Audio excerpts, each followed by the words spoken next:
Magandang hapon, alauna na ng hapon ngayon at Valentine's po.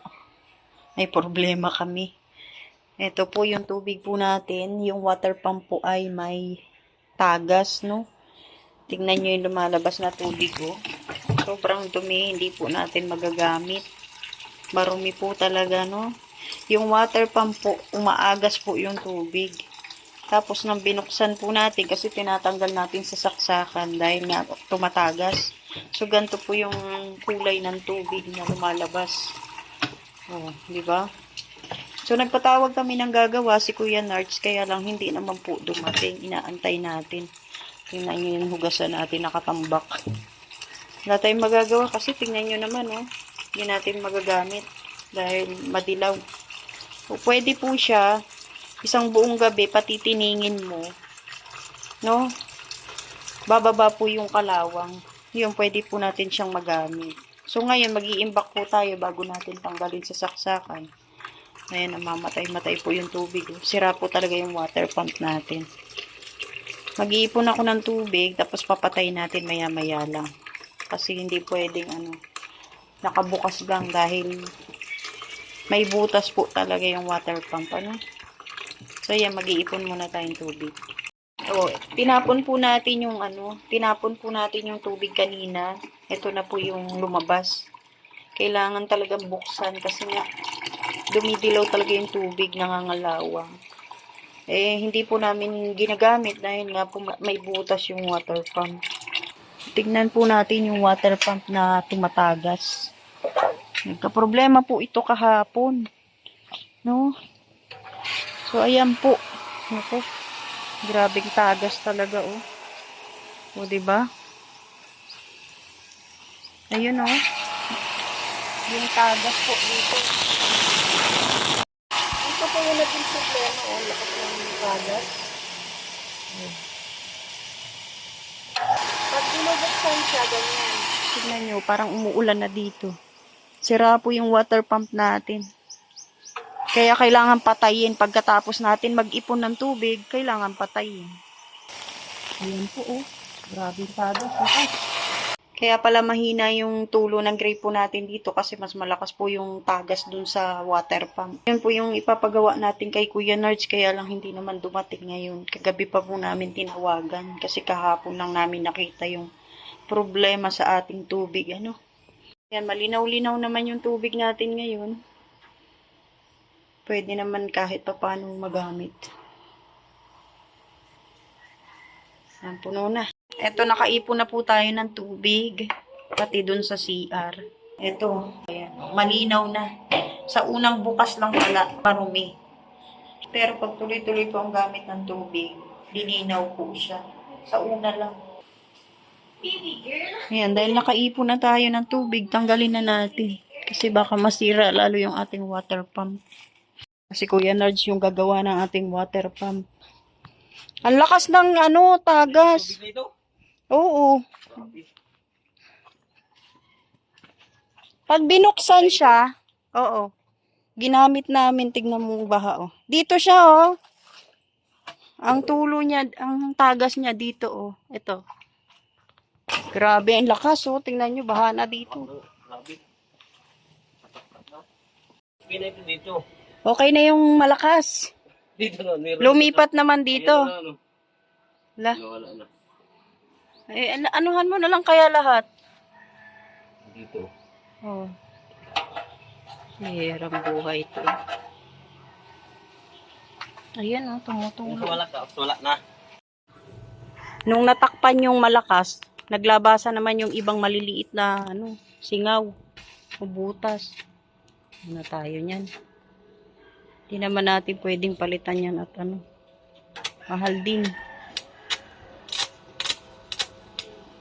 Pabukas na. Wala na yun dito. Eto, okay na. Okay na yan. Paglagay nung lagyan na lang Yung lahat. dito naman, Pasiguro na lang. nilagyan na rin. Yung dito lang sa baba, oh. Nasa ilalim eh. Hirap pa rin. Hindi naman mababaliktad doon. Ay, yung bibilin bukas, Yung metal ito kasi tapos yung didikit talaga yon. Oo. Pang metal yun. Yung bumong namin, okay na? Yun dito, yun sa may kwarto namin. Yung kwarto namin kasi tumutulo. Nagdadalay din ka pa rin? Oo. Yung nilagyan niya ng ano, Bulkasil. Yung dinaganan niya dyan, yun eh. Tapos yung dito daw, Yan, nilagay ko yan yan. okay na. Bira. Ano, bukas na lang gagawin yung lababo ko? O bukas na lang. Balikan ko na ang bukas. Hindi mo kailangan yan, dadali mo na? Ay, hindi ko yan Ah, sige. Magkano pala yung bayarin ko sa'yo? Ano, 3 welding rod tapos ito. Oh, 45 plus 75. magkano lahat? 420. 420 na lang. So, okay na po yung ating pinto. Ayan, nako. Okay na po yung water pump namin. Kaya lang may butas pa rin po sa ilalim. Hindi niya po nagawang weldingan kasi mahirap, no? So, bukas bilalagyan na lang daw niya ng pandikit. So, okay na po yung ating tubig.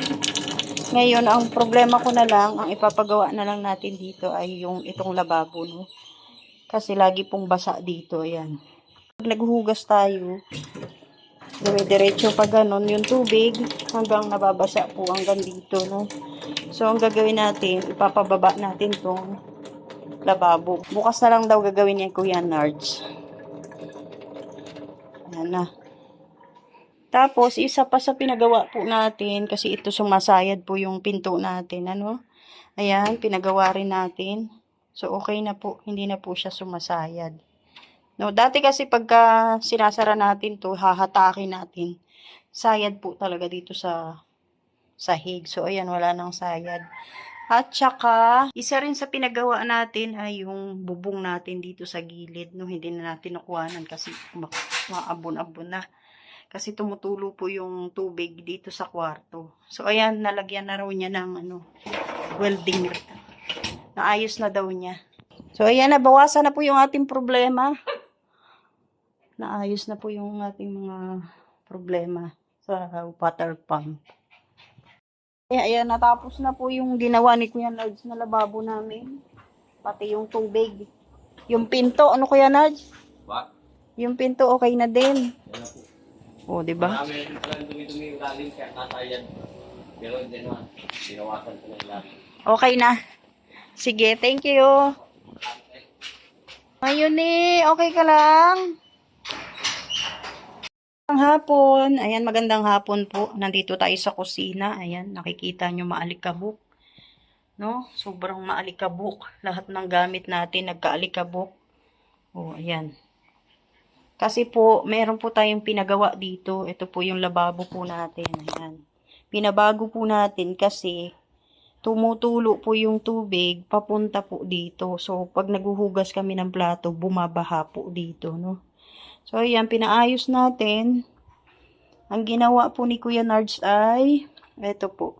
Kasi dati ito po, nakaibabaw po dito sa tiles. So, ang ginawa niya, ibinaba niya po, no? Yan, o, binaba niya na, o. No, binaba niya na sa tiles. Kaya, ayan.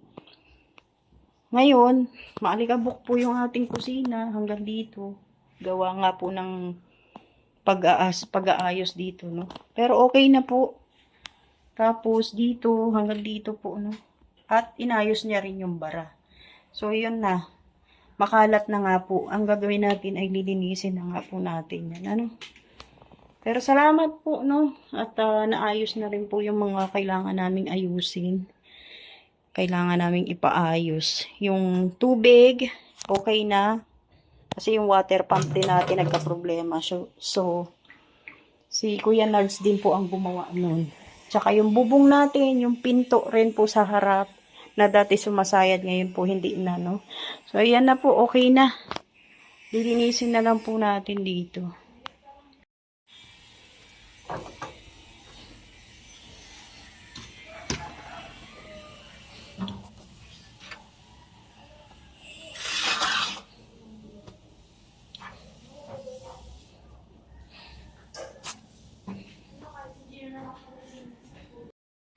Mag-aalas 6 na, hindi pa rin tayo tapos. Pero dito, okay na. Nahugasan na natin yung mga kaldero. Ayan, malinis na. Pati yung ating gas stove, malinis na rin.